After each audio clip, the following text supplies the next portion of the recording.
Hi, and thank you for joining us today for SNF Agora Conversations. I'm Yascha Munk, Senior Fellow at the Agora Institute. The Agora Institute is an academic center and public forum dedicated to improving and expanding civic engagement and informed inclusive dialogue as the cornerstone of global democracy. Between now and the upcoming elections, we will be having a series of conversations where we'll consider the specific threats to American democracy, while also looking for moments of democratic resilience and possible paths forward. All right, that was a formal part of the spiel. I'm really delighted to welcome Sarah Longwell and Steve Levitsky. They barely need any introductions at this point, but Sarah is a long-term Republican operative who's really been at the very forefront of calling out the Trump administration on some of the attacks on democracy and trying to work to rally people behind critique of him. She is, among other important positions, the publisher of The Bulwark, a really great new publication that looks at this moment from a center-right perspective that's firmly based on liberal democratic values. And Steve Levitsky is, of course, a professor of government at Harvard University. He's done a lot of very important work on Latin America and other parts of the world, but he's best known at this point as the co-author with Dan Ziblatt of How Democracies Die, which very rudely outsold my own book on the same topic, and is a really important guide to understanding this moment we're in. So, for the conversation today, we try to figure out sort of how to think about this moment in America in a global perspective. And to me, one of the most striking things is that when populists come into government, when they come into office, when they're first elected, a lot of people think, oh, this can't last. These people are chaotic. They don't really know how to run a government. I'm sure they're going to be, gone within a few months. And that's what people in the United States thought when Donald Trump was elected, but that's also what people in many other countries thought. Well, it doesn't turn out to be the case. Actually, they tend to be in government longer than non-populist governments. And so, Steve, when you look at this resilience of populists around the world, I'd love to know from you, why is that? Why do they tend to be so resilient? Why do they last in government for such a long time? And what lessons might we take from that for the very important elections that we have coming up here in the United States? Well, I guess I would take partial issue with your premise, Yascha. First of all, thank you for the invitation. It's a great pleasure to be here, both with Sarah Longwell and with you, Yascha. There's a lot of variation across populists. One thing that benefits populists is, I would say two things. One is, in most cases, populists emerge in a context in which the political establishment is in deep crisis. Established political parties are badly discredited and usually pretty badly weakened. So the populist wins, defeats the entire political class, and faces an opposition that's in total turmoil, that is discredited, disorganized, often disheartened. And it takes a while. If you look at Peru in the 1990s or Venezuela or Ecuador, it takes a while to build up opposition. So for quite a while, the populist is facing a very, very weak, fragmented opposition. Same in Hungary. And you combine that with decent performance, which was the case in the early part of the 21st century when the commodity prices were high and many economies were booming. This is true in Central Europe. It was true in South America. It's pretty easy with a very weak opposition and growing economy. It's pretty easy just if you want to, as populists tend to be pretty autocratic, you can stick around for a decade or more. That said, there are lots of cases of populists who fail, who are gone pretty quickly.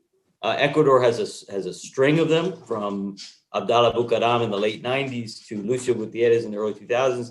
Even Rafael Correa, an extraordinarily successful populist by South American standards, stuck around for a little over a decade. Evo Morales eventually fell from power. Thaksin in Thailand was removed, not democratically, but was removed from power. So it's not true that all populists stick around that long. Great. And what about sort of what lessons we take from that for the United States? Do you think, does it look like Donald Trump is on the path towards being one of those more short-lived populists? And if that's the case, can we expect him to leave a political system for a long time? Do you think there is a chance that he might win and pass on the baton to other members of his family? Or could he actually come back, and could the Trump dynasty come back or become a dynasty, establish itself as a dynasty, even if Trump, loses as badly as some of the polls seem to suggest a few weeks from now? Well, it depends on that fabulous health of his, how long he can stick around. I think the U.S. I agree with you that Trump is pretty aptly described as a populist, and that was somewhat surprising in the United States. We hadn't had many cases of populism, at least in living memory, and so Trump is a populist. But the U.S. case is pretty different from most of the cases of populism, at least that I study. And one of the most pronounced differences is that this was not a case in which the political establishment was in deep crisis and collapsing. It's not a case in which the political opposition was badly discredited, disorganized, fragmented, and weak. Fortunately for democracy, Trump has faced a unified, well-organized, electorally viable opposition from the beginning. And that's one of the reasons why he stands a good chance of losing in November. The other is that the United States is a case similar to several cases in Western Europe, but unlike Latin America, of what some have called exclusionary populism. There's a real ceiling to his public support. He's not appealing to the entire people against some tiny elite. I mean, his discourse suggests that, but there is a real limit to whom he's appealing. In essence, in the United States, he's appealing to white Christians, and it's hard for him to get much beyond 50% with that appeal. So there's always been a real limit to his electoral appeal. He's never been in a position where he can dominate elections, and you combine that low ceiling with the poor performance of the last 6 months, and it puts him in a much weaker position than other populists that we're talking about. So Sarah, speaking of Trump's appeal or lack thereof, I think that's a question that really very squarely goes to you, which is that, I think one of the things that I've most heard from friends and acquaintances who are not fans of Donald Trump is, this is such a depressing thing about our country. Not just the fact that Donald Trump could get elected, but the fact that so many people stick by him, that so many people continue to vote for him is just this depressing sort of reflection on what America is. And I think many of them interpret the reasons for his support in an understandably pessimistic way. They're saying, well, look, Trump is making all of these racial appeals. And so if there's still, a large number of people who like him, it must be because those racial appeals speak to them, and that perhaps our country is really sort of deeply racist, that there's 40-50% of a country that really enjoy these racist sentiments. You have done, among your many other wonderful roles, a lot of work actually speaking to voters in focus groups. And so I'd love to hear from you, what's your sense of why people who are perhaps a little bit less political, who are not sort of political elites, I'm not talking about the member of a conservative movement who's sort of a member of a Federalist Society and how they ended up voting for Trump, but sort of, ordinary people out there in the country, in Michigan and Pennsylvania and so on. Why do you think they voted for Trump in the first place? And to what extent are they still enamored of him? Yeah, I mean, it's actually kind of an easy question. It has a lot more to do with negative partisanship than anything else. I mean, so just to be clear, the focus groups that I do, the people that I'm talking to, the cohort, I was deeply interested in what was going on with the Republican Party and frankly, how we were going to build a responsible center-right coalition in a post-Trump environment. And so I wanted to understand why voters had voted for Trump and why he appeals to them or why he doesn't appeal to them.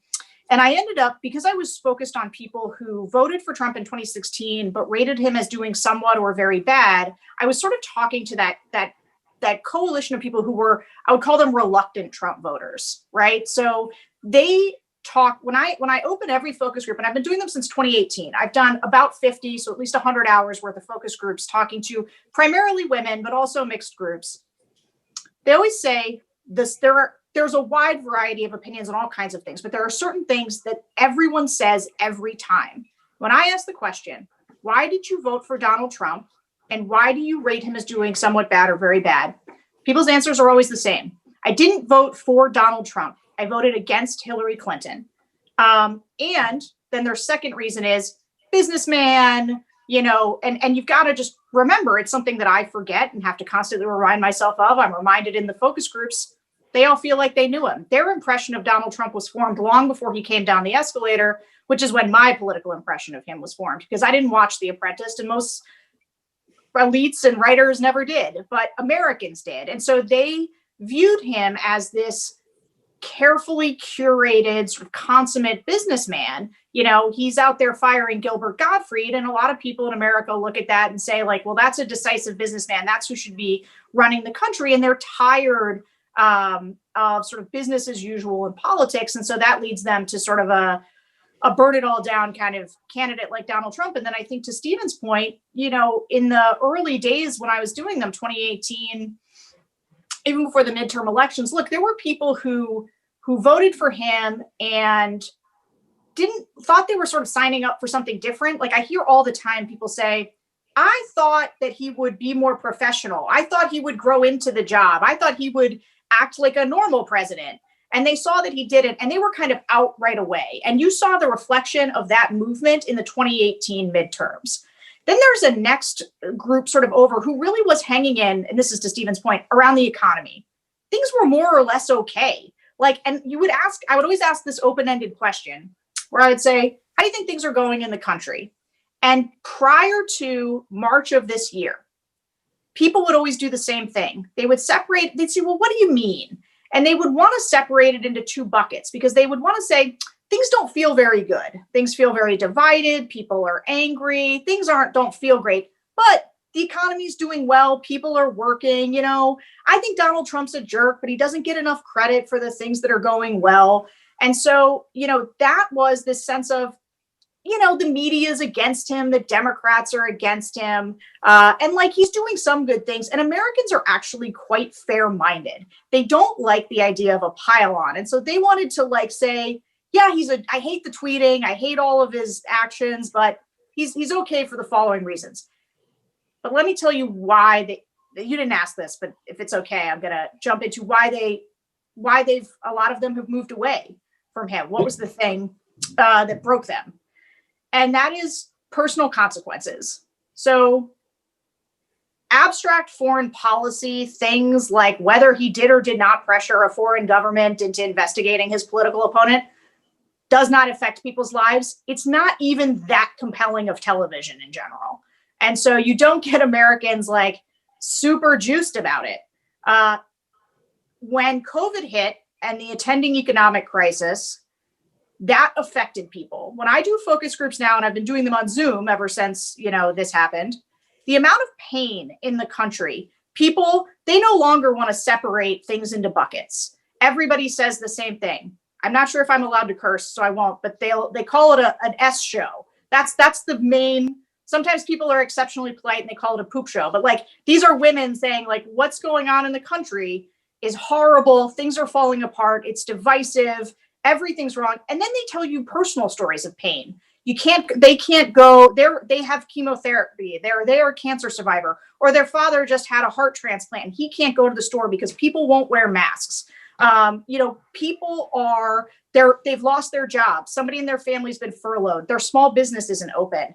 You hear tons of stories of personal pain. And that is when you started to see things move. But then I'm going to add on top of that, for younger women, especially, going back now to your original question about racism, on top of the economic crisis, the health crisis, came a racial crisis. And actually that, for a lot of people, even if the other things were impacting them in many ways, but they're younger, and so, they're not as scared about the virus. The racial, the way that Donald Trump, they describe it as he is somebody who pours gasoline on the fire. And they physically are repulsed by his approach to race. And so I think one of the best silver linings that I can tell you about in terms of how Donald Trump has underestimated the American people is that he thinks the American people are as racist as he is, and he's not right about that. Doesn't mean there's not a base for it. Doesn't mean there's not a group of people that get juiced by it. But the people that I'm talking to are abandoning him over it, and it is something that they really dislike about him. Yeah, I mean, that's something that I was really struck by in the focus group that, Sarah, you kindly let me sit in on in the middle of June or the beginning of June, that the participants in the focus group seem to make excuses for Trump on a number of levels. When asked about the economy, when asked about COVID, they said, well, things aren't going well, but it's hard. It's hard to deal with a global pandemic. And perhaps it's not hard to deal with it a little bit better than the White House has, but that's fair. It is hard to deal with a global pandemic. We're seeing it in other countries too. When it came to race, the answer was not polite, right? It wasn't, well, perhaps he could tweet a little bit, less or something like that. They were angry with what he was saying about the protests at the time and so on. That was very interesting to me to see. Steve, feel free to jump in on any of that. Go ahead. I have another question for you. I want to chip in on Sarah's very insightful comment. The question that's, to reframe this a little bit, Donald Trump is still at 43% in approval rating. He is not far from where he was at the beginning of the year. It's true that he's well behind Biden, and it looks like there are some people who sort of express some sympathy for Trump, but may not vote for him. But his approval rating has been a flat line in spite of everything in the last 6 months, in spite of COVID, in spite of the economy, in spite of the shit show with race.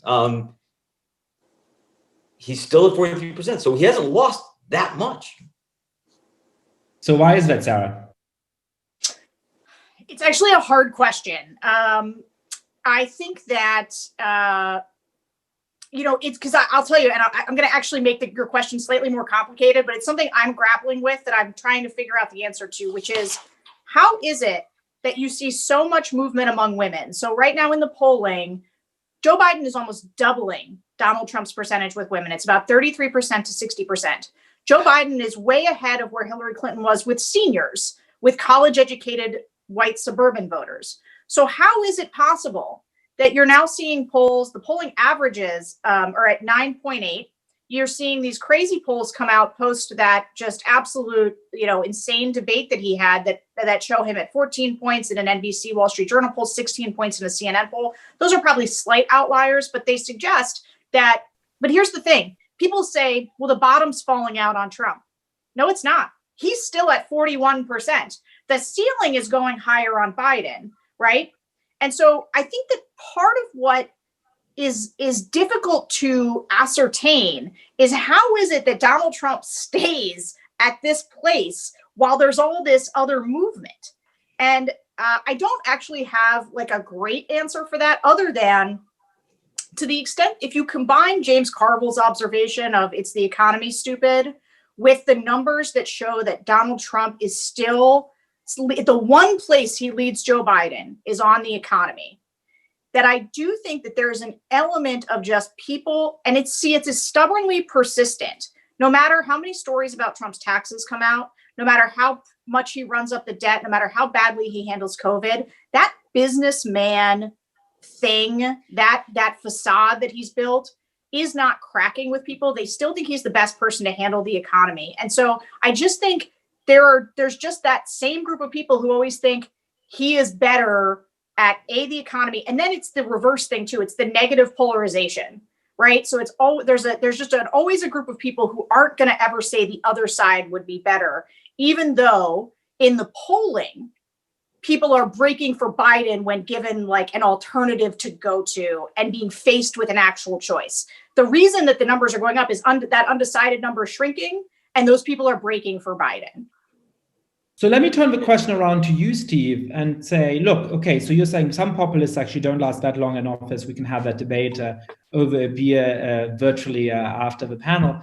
But in the cases where people do eventually break, right? There's lots of cases where it sort of lasts longer than you think it should. Even with Fujimori in Peru, who you mentioned, he is there for nearly 10 years and is clearly dysfunctional. Lots of things are going wrong and people stick with them.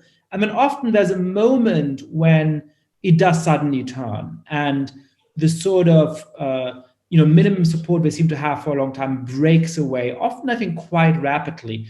In international comparison, when is the moment that it gets to that? When is it that even some of the actual hardcore supporters, or at least some of the people who are firmly in their camp, start to say, you know what, this is too much of, to quote Sarah, a poop show in order for me to put up with this?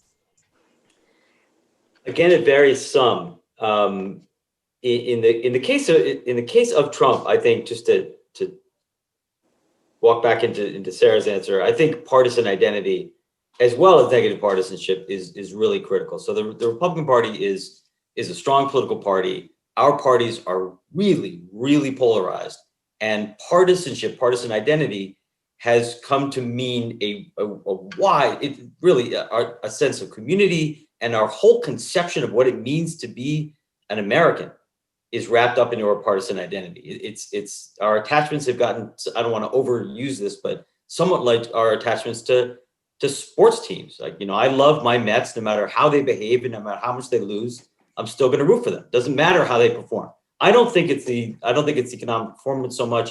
I don't think it's his businessman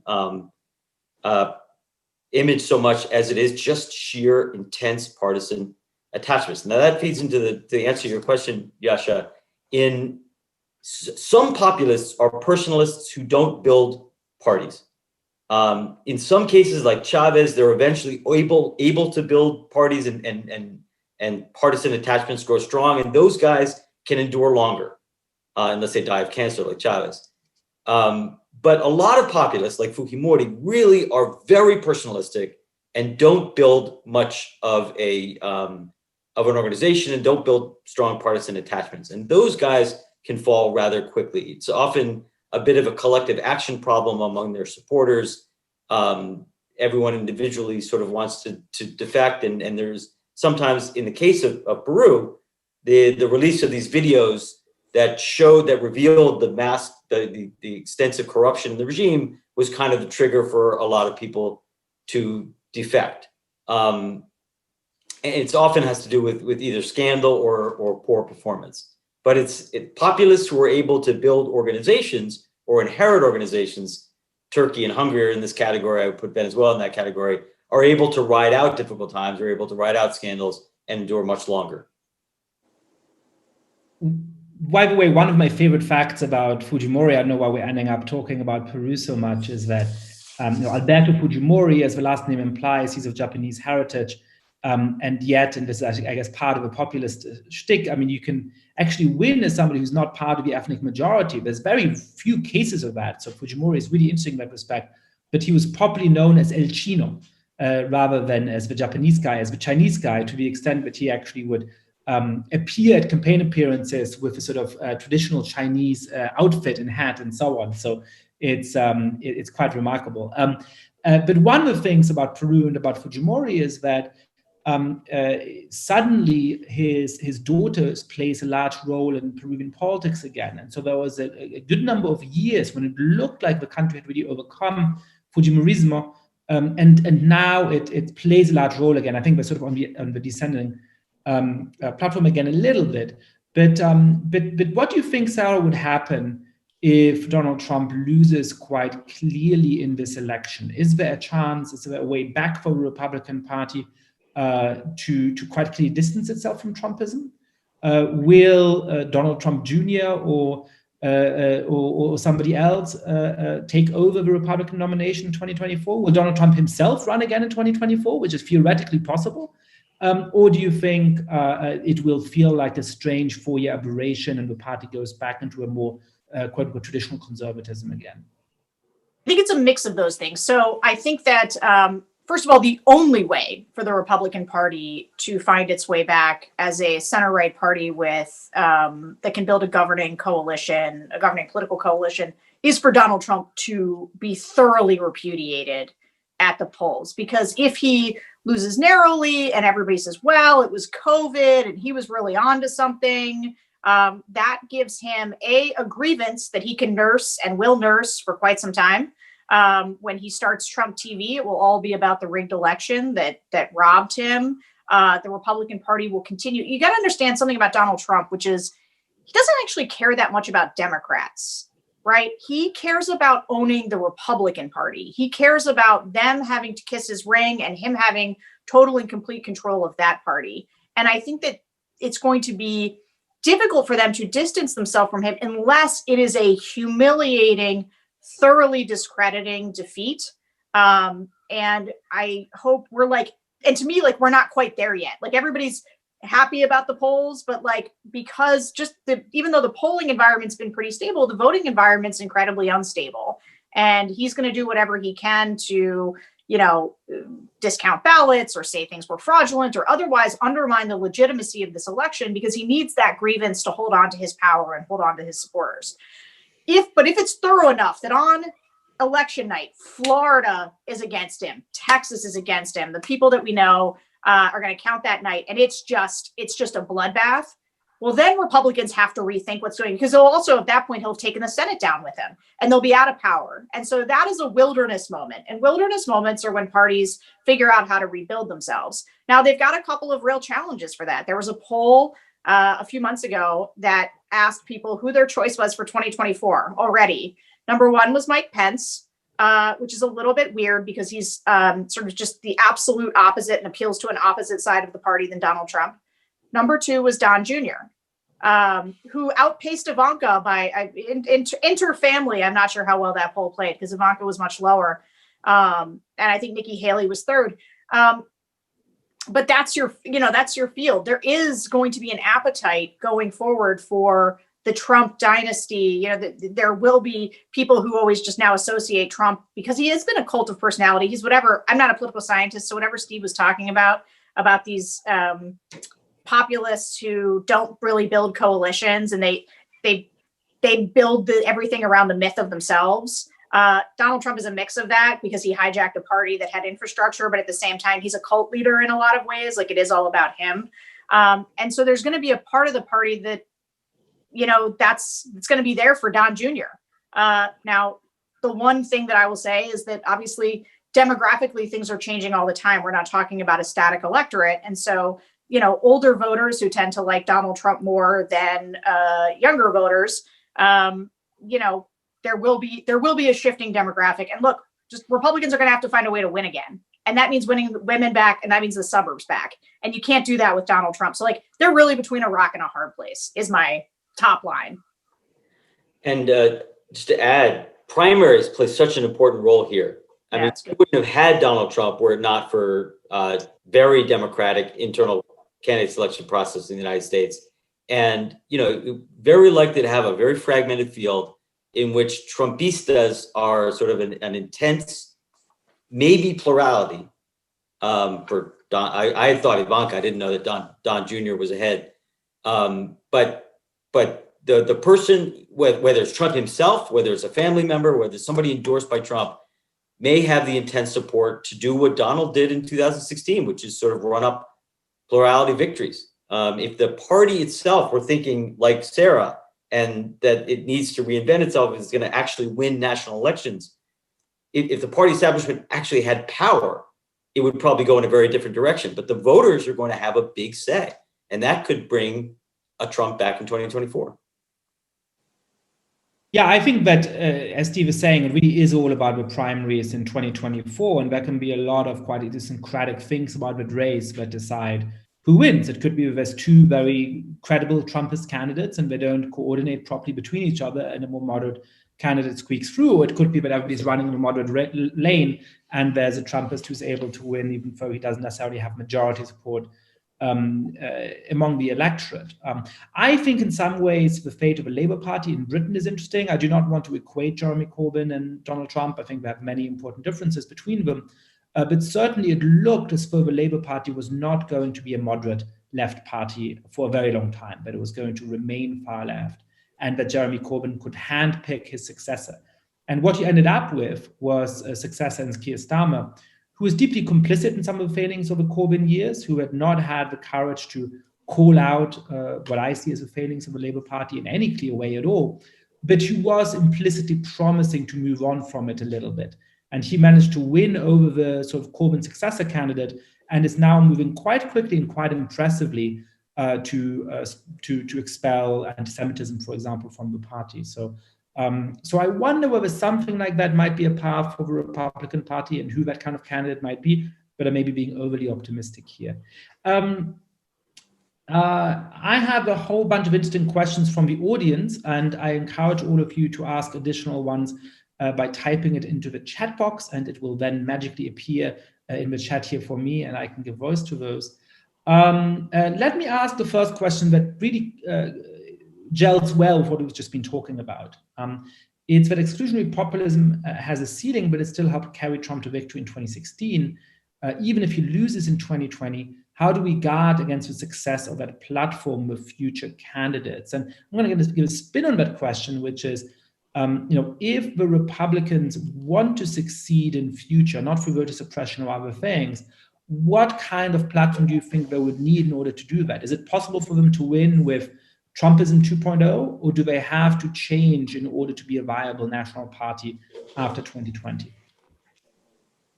I can take a first crack at that. I think Sarah's got much more to say than me. Our institutions, there are a couple of things that make Trump and Trumpism has never spent a day over 50% support. It has a stunningly stable, robust, low ceiling. Yes, it was enough to win. It was enough to win for a couple of reasons, idiosyncratic but important reasons. One, frankly, old white people vote at a much higher rate than younger people and non-white voters. So if you concentrate old white people in one camp, they're going to get a benefit. And secondly, our institutions right now, it's not no fault of the Republicans, our institutions are pretty heavily biased towards the Republican Party. Our electoral college, the Senate, are quite starkly biased towards sparsely populated territories. And the Republican Party has become the party of sparsely populated territories. So for better and worse, and I think there's a real problem here, the Republicans can get by. They can win and exercise a fair amount of power without winning national majorities. Ideally, they would have to win 50+% to control the Senate. They would have to win 50+% to win the presidency. That's not true today.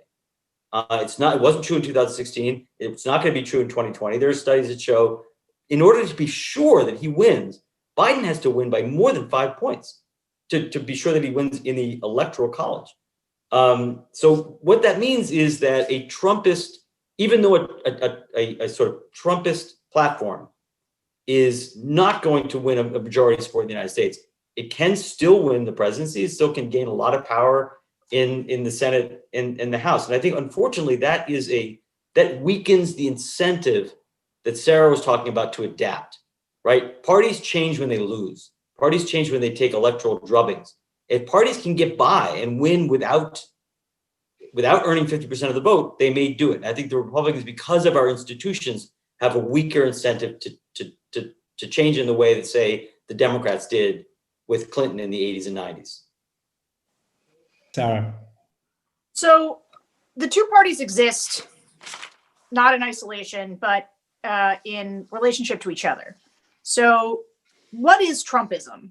So let's to think about what somebody would do to sort of carry forward Trumpism and do it better. It is a kind of economic populism fused with restrictionist views on immigration, right? And kind of when people talk about America first, they also are thinking some about trade and things like that. And there are people that are trying to create a version of that, like Tucker Carlson, for example.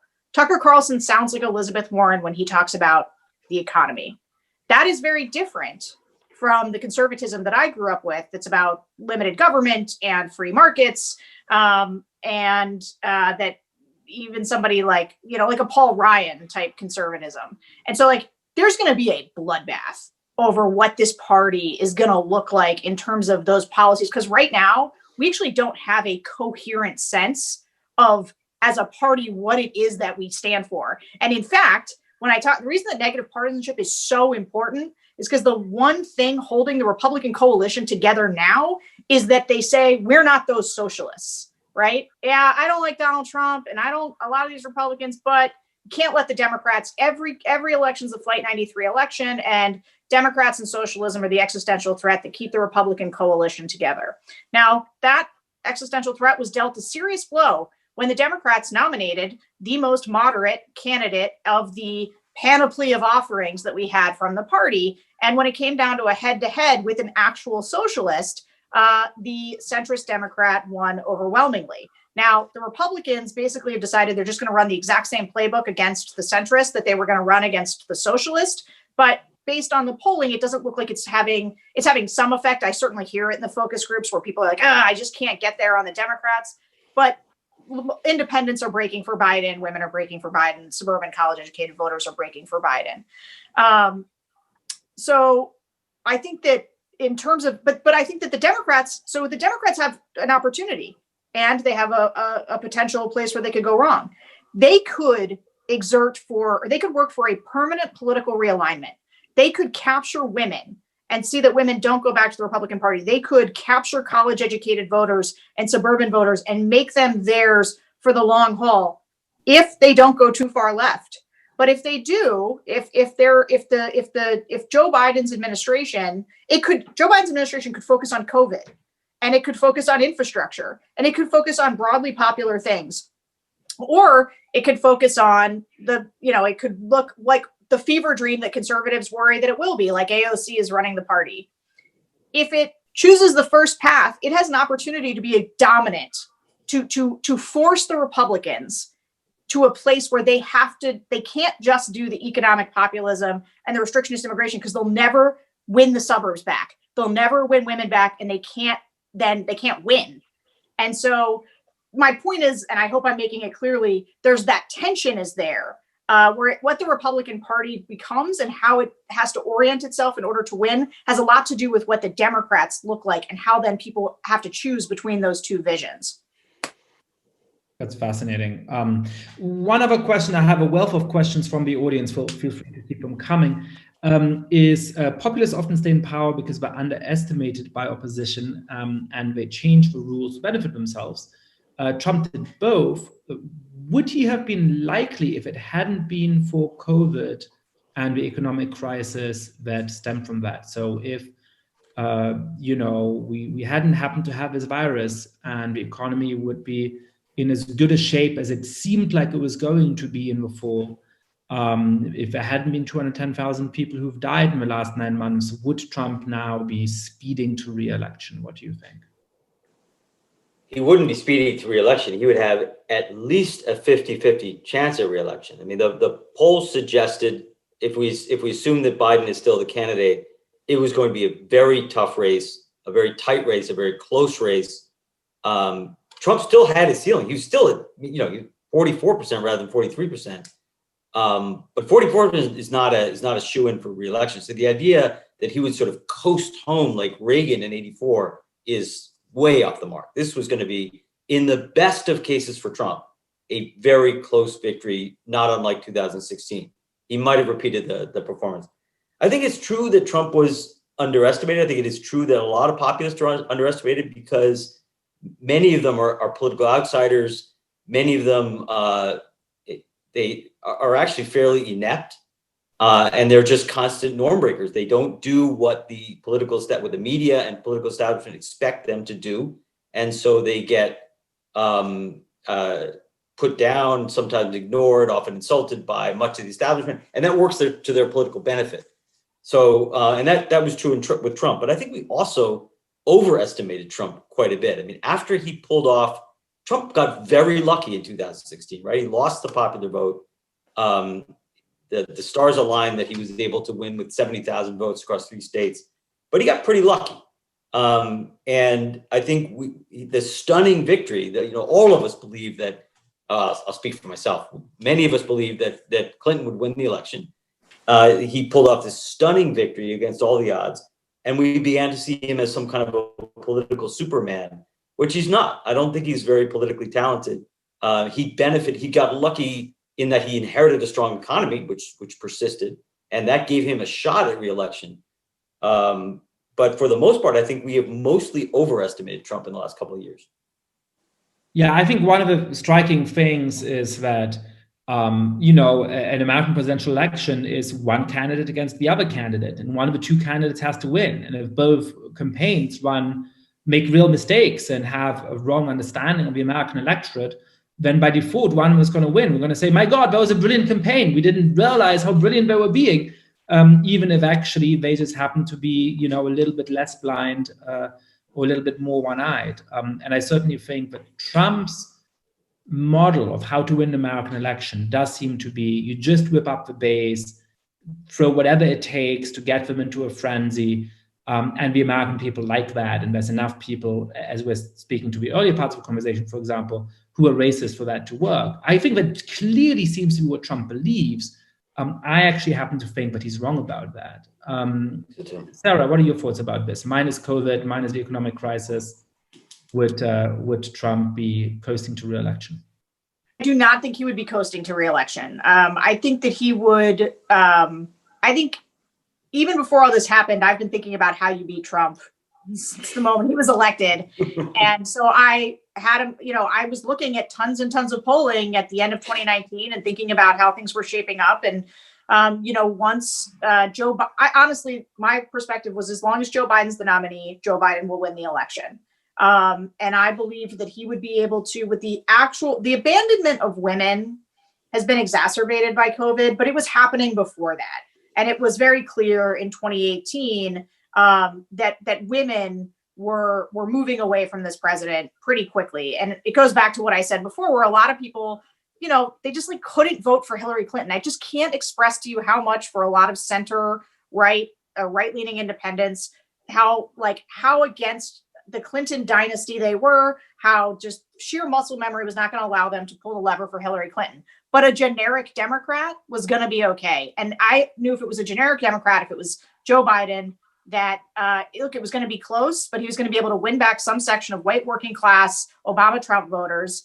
And women weren't going to go back to Trump in big enough numbers. What I think we couldn't have foreseen, and one of the biggest changes is the bottom dropping out, not the bottom dropping out exactly, but there being a movement with both non-college white women, and then the movement among seniors, because the movement among seniors has allowed for Florida and Arizona to be in play. Because we're going back to the electoral map, what I really think was possible is that 77,000 votes that Trump won by in those three states, I don't think he was going to be able to repeat that. What's crazy about what COVID's done is it's taken North Carolina, Arizona, even Texas, Georgia, and Florida, and put those places not just in contention, but Arizona's, a 4-point margin, and Ohio, there's just so many places in play that the map is completely precarious, that he is just as I think Joe Biden is Donald Trump is as likely to win narrowly as he is to lose 400 electoral votes. It's just for it to be a total blowout. So we only have a minute or two left, so I'm going to abuse chair's privilege to ask the last question. Assuming that Biden wins, perhaps not with 400 electoral votes, but with 350, let's say, with a pretty clear victory, how big a sigh of relief should we breathe? Looking at it from the perspective of threat to democratic institutions that both of you have written and thought about so much in the last years, how much of that danger would be averted if Donald Trump quite clearly loses the election on November 3rd? Two-part answer, and I'll be quick. A pretty big sigh of relief. Not only was Donald Trump a danger, a threat to democratic institutions, but he was a threat to our lives. He was an utterly incompetent president. He was somebody who was unfit for office, and who's put American lives at risk since the day he began. And very unfortunately, we've seen this manifest itself in 2020. He was going to continue to put our country's international standing and human lives at risk through sheer incompetence and narcissism. Leaving aside democratic institutions, he was also beginning to seriously pack the state and to tilt the playing field, to take some of our most important state institutions, the Attorney General's office, the FBI, and to begin to purge and pack them in ways that are really dangerous, as you know very well, Yasha, for democracy. So it's a very, very big relief to remove him from office. That said, very quickly, many of the pathologies facing American democracy will remain. The level of polarization will remain, and that in our system is, as both of you know better than I, is not built for intensely polarized, highly disciplined parties. Our system of checks and balances is becoming and will continue to be totally dysfunctional as long as the parties are this polarized. So we're in for sort of a best case scenario would be kind of, something similar to Obama 2010 to 2016, where very little is achieved and there's a lot of institutional warfare. Sarah. Yeah, I mean, I can't imagine how big the sigh of relief is that I will feel both personally and for the country about Donald Trump losing. But I agree. My deep hope is that, and I think that I'm a little bit Pollyannish about this, and I can't help with allowing my optimism to really shine through on this. But I just think that Joe Biden was born for this moment because he is old, but he is also old school and in the right ways in terms of him being an institutionalist. And despite his evasiveness on things like court packing, he doesn't want to do things like pack the courts. And he actually has a good relationship with Mitch McConnell. And I think that he is almost one of the few people in existence who could actually, everybody's going to want a Truth and Reconciliation Commission. And he might be like, nope, this is more like post-Watergate. We should limit executive power because we've seen how it can go awry. We are going to pass anti-corruption reforms that say you can't install your kids in the White House, he's a good person to do something like that when it comes to kids, and you can't have their spouses running the executive branch. There are a number of things that he could do to help rebuild some of the trust that has been lost, that he's in a unique position to do. And so while, and I think he might focus on those things, not the least of which is we're going to be still in the middle of a pandemic. And so all of the wokesters who are going to say, we got to pass all these other things immediately, he's going to have a lot of room, though, to say, nope, we're going to focus on the pandemic. We're going to focus on infrastructure. I'm going to cut deals. He may be, I just think that we're on a precipice. I genuinely believe that, and that he might be the exact right person to pull us back.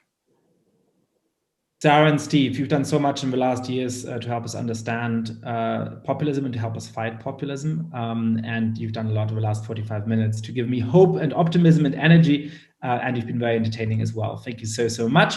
And now I read the last little outro spiel. Please join SNF Agora again next Friday for Securing the Vote. Moderated by Henry Farrell, the Stavros Niarchos Foundation Agora Institute Professor of International Affairs at SAIS. The conversation will explore some of the vulnerabilities of large-scale voting systems. You can find information about next week's webcast, as well as a recording of today's webcast, on the SNF Agora website at snfagora.jhu.edu. We hope to see you again next week. Thank you, everybody. Thanks, Yasha. Thanks.